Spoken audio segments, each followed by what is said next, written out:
Right, when you bring your oil-based paint back into here and you finish with it, what you mustn't do with it is wash it. There's no sink in here, which means we don't wash oil-based paints. Okay. What we do is we find the undercoat that we've had it out of, so we make sure we've got the right colour before we put it back. And another way of checking whether it is the right colour before you pour it back, you just dribble in a bit on the top to make sure it's the same colour. Now that's exactly the same colour, because some of them can look similar. The pale grey, pale green, anything pale can look similar. So, turn it round, rest the kettle on the side of the tin, like that. Scrape out your brush, and then start taking the paint out of the kettle, around the sides, scraping it back in, like that. Each time I'm scraping my brush on the side, and then I know I'm going to pick up plenty. And then if you get to that point, you go, oh, I've got it out. You haven't, because if you can see how much is in there still. And if it's paint in there, it's going to run and it's not going to dry. So again, you can see how much paint is still in there. And you have to keep doing that until your brush no longer fills with paint.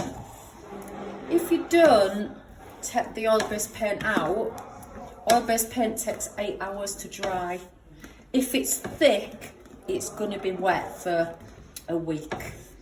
And you want your kettle dry for the next day so that you can use it again in another oil-based paint. Another colour, or same colour but a different finish. So if we just do that, scrape your brush out, because sometimes you might be collecting it, thinking you've collected it, but it's just on your brush. And then at the end, go all the way around. Still picking it up. And only when you can't pick any more up, that's when the kettle's okay to put back on the shelf. Okay, so I've got tons of paint in there. Right. I'm happy that that's dry enough now. It's not running in the kettle, okay? So then it can go back up here, but don't go upside down, because if you go upside down, the oxygen can't get to them. So the paint needs to dry inside, so make sure they're stood up. And then again, scrape this brush out, make sure you've got every last bit off, wipe the edge of the tin, pop the lid on, and then add to our artwork and just wipe out the excess on the wall, and then that's going to leave the brush quite clean.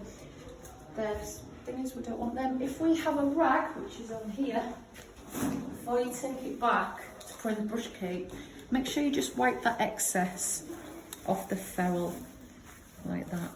Okay, and when it looks like that, when your brush looks like that, that's when it's ready to go back in the brush cake. Okay, so that can go back to the stalls. All right.